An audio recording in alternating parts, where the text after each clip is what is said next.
Hello students, अगला set आपका capsule 14। मैंने आपको जैसा कि पहले ही कहा था कि ये 15 जो सेट्स हैं, वैसे तो मैंने ये 40 सेट बनाए थे, लेकिन इसमें 15 है वो कंप्लीट हैं और अभी एकदम से जो है एग्ज़ाम की डेट आ गई है, इसलिए आपको मैं सलाह दूंगा अगर बन जाते हैं तो मैं उसके बाद भी डाल दूंगा और इन सेट्स को कर लें, इसमें बहुत ज़्यादा फ़ायदा मिलेगा आपको। तो चलिए हम 14 सेट्स की तरफ चलते हैं।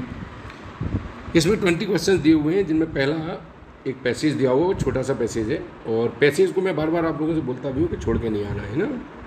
चलिए, man is the architect of his own fate. मनुष्य अपने भाग्य का स्वयं निर्माता होता है। If he makes a proper division of his time, अगर वह अपने समय का सही तरह से विभाजन करे, इज श्योर टू प्रॉस्पर, वह निश्चित रूप से खुशहाल रहेगा। इन लाइफ, जीवन में, ये आई लिख गया है in life, but if he does otherwise, लेकिन अगर वो कुछ अलग तरीके से यानी टाइम को एलोकेट नहीं करता है, इज सो टू रिपेंट, निश्चित रूप से उसे पछतावा होता है। To kill time is sinful, समय को बर्बाद करना पापपूर्ण है। Youth is the golden session of life, युवावस्था जो है वो जीवन का एक सुनहरा पल होता है, युग होता है। The mind then is pliable, उस समय माइंड बड़ा प्लाइबल होता है यानी किसी चीज़ को ग्रहण करने वाला। And can be moulded in any form we like, और जिस फॉर्म में इसको बनाना चाहें डाल सकते हैं उसको। इफ़ वी लॉस टाइम, अगर हम समय को खो देते हैं, we will have to depend the whole our life, हमें पूरे जीवन पछताना होगा। देखिए इसमें क्वेश्चन क्या पूछे गए, हु स्पॉइल्स मैन लाइफ, मनुष्य के जीवन को कौन स्पॉइल कर देता है, यानी मैन स्वयं, खुद। तो सी आंसर है, in order to prosper in life, जीवन में खुशहाल रहने के लिए man should make best use of, मनुष्य को सबसे अच्छा प्रयोग किसका यानी यूज़ करना चाहिए, समय का। तो B is the correct answer. The best time to train our mind is, अपने माइंड को ट्रेन करने का सबसे अच्छा समय क्या है, युवावस्था यानी यूथ। नंबर 4 क्वेश्चन है, spot the misspelled word. Misspelled word में रेलिंग क्विज की स्पेलिंग में RELINQUISH यानी इसकी बी रेलिंग क्विज की स्पेलिंग गलत है, बाकी तीनों सही हैं। चलिए अगला क्वेश्चन है 5 और 6, इसमें 2 सिनोनिम्स पूछे गए हैं। इंडल्ज, इंडल्ज माने होता है किसी चीज़ में जो है शामिल होना भी होता है इंडल्ज, और किसी चीज़ को संतुष्ट करना भी होता है, सेटिस्फाई करना। तो ग्रेटिफाई इसका आंसर होगा ई। मिर्च माने होता है चमक या खुशी, तो इसलिए इसका आंसर है वो बी यानी प्लेजर होगा। चलिए अगले क्वेश्चन की तरफ चलते हैं, 7 नंबर।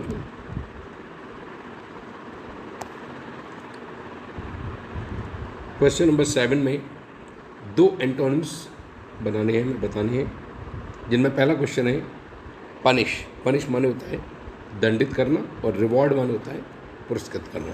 तो ए is the correct answer. Kind, kind यानी दयालु, जिसका अपोजिट सबको पता है क्रूअल होगा, यानी B is the correct answer. चलिए क्वेश्चन नंबर 9 की तरफ चलते हैं। इसमें आपको choose the correct meaning of the following idiom. Idiom जो दिया हुआ है, move out of sight. Move out of sight यानी निगाहों से दूर हो जाना, अर्थात गायब हो जाना।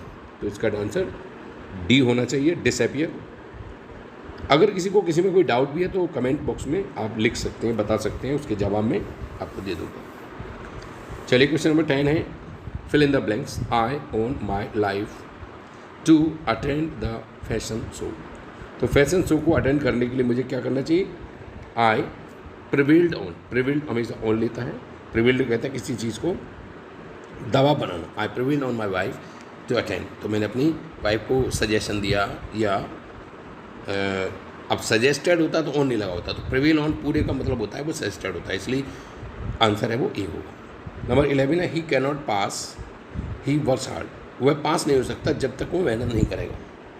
तो इसमें जब तक कि वो मेहनत नहीं करेगा, यानी यदि वह मेहनत नहीं करेगा, तो यहाँ पर कंडीशन रखी गई है, तो डी अनलेस इसका सही आंसर होगा। चलिए क्वेश्चन नंबर 12 यानी 12 में, he was elected elected, selected जैसे जो वर्ड होते हैं, इनके बाद आने वाले नाउन के पहले कभी भी आर्टिकल का यूज़ नहीं किया जाता, इसलिए क्वेश्चन नंबर 12 का डी आंसर होगा। मैंने आपको बोला है कि आप आर्टिकल, प्रपोजिशन और वर्ब जितने भी मैंने कराए हुए थे उनको बार बार रिवाइज़ करें, फिर इसके बाद इन टेस्ट को करें। घबराएं नहीं, आराम से धैर्य से पेपर को सॉल्व करेंगे। वहाँ पर भी आपको बता दें, धैर्य से ही पेपर सॉल्व करना है। इस तरह से नहीं कि अगर आपके पास पेपर आ गया और आप ज़्यादा से ज़्यादा करने के चक्कर में गलतियाँ करने लगे तो बहुत ज़्यादा नेगेटिविटी ले जाएगा। इसलिए आपको सलाह दी जाती है, भले ही आप 20 में से 18 करें, 2 क्वेश्चन छूट जाएँ, पर एक्यूरेसी का विशेष ध्यान हो, है ना। चलिए क्वेश्चन नंबर 13 पे चलेंगे हम। Working hard he could not get through the exam, यानी मेहनत करने के बावजूद भी एग्ज़ाम को पास नहीं कर पाया। तो इसका आंसर है ना इन स्पाइट ऑफ, यानी क्योंकि कंट्रोवर्सी होती है, विरोधाभास हो रहा है, तो इन स्पाइट ऑफ माना होता है कि बावजूद, मेहनत करने के बावजूद भी वह एग्ज़ाम पास नहीं कर पाया। चलिए क्वेश्चन नंबर 14 में नरेशन है, डायरेक्ट नरेट है। You did not return your book yesterday, तो यहाँ से कुछ क्लू देख सकते हैं। यस्टरडे का मतलब प्रीवियस डे होगा, और सैड पास्ट है तो अंदर टेंस बदलेगा, डिड नॉट का हो जाएगा हैड नॉट रिटर्न। तो हैड नॉट के बाद थर्ड फॉर्म आनी, तो इसमें तो हैड नॉट रिटर्न है नहीं, इसलिए ये नहीं हो सकता। इसका मतलब आगे का ऑप्शन है उनमें देखा जाए। 14 के अन्य ऑप्शन में देखिए, ये है आपका the librarian said that I had not, the librarian said that I had not return, इसमें लिखा हुआ है return the book the previous day. C वाले में यस्टरडे तो लिखा है, चेंज नहीं किया है, और डी वाले में यहाँ इफ़ लगा दिया जब ये सिंपल सेंटेंस सिंपल है, तो इसका आंसर है वो बी होगा। चलिए अगला है आपका एक्टिव पर्सन में चेंज करना है। I have bought a new car, इसमें अ न्यू कार से बनेगा, और हैव लिखा है तो a new car has been bought, a new car has been bought by me, यानी A is the correct answer. चलिए इसमें कॉमन एरर्स पूछा गया है। If I were a lion, कल्पना वाले सेंटेंस में हम आई के साथ वर लगाते हैं, तो if I were a lion, काश में एक सिर होता। चलिए अगला क्वेश्चन है 17, व्हाट इज़ वन वर्ड। अब इसमें वन वर्ड है, a person who believes in the existence of God, जो विश्वास करता है कि भगवान है इस दुनिया में, तो वो आस्तिक होता है, यानी थीस्ट होता है। चलिए आपको एडवर्ब भरना है। The project is good but there is something missing, लेकिन कुछ इसमें गायब है, तो something, A is the correct answer. अगला है आपका what will be the past participle form of the drink, drink की पास्ट पार्टिसिपल फॉर्म होगी वो ड्रंकन होगी, इसलिए C is the correct answer. Identify the parts of speech of the following. Dancing doll, जब यहाँ पर डॉल एक noun है तो डांसिंग एक एडजेक्टिव का वर्क करेगा, इसलिए यहाँ पर B is the correct answer. अपना खुद का भी एवोल्यूशन कर सकते हैं, नीचे जो एनालिसिस दिया हुआ है, कितने क्वेश्चन आपने अटेम्प्ट किए, कितने करेक्ट गए, कितने इनकरेक्ट, और माइनस प्लस करके, और आउट ऑफ 20 कितने क्वेश्चन सही गए और कितने मिनट में आपने सॉल्व किए। तो ये रहा आपका 14 नंबर सेट। 14 नंबर सेट के बाद हम अगले सेट पे चलते हैं। Thank you.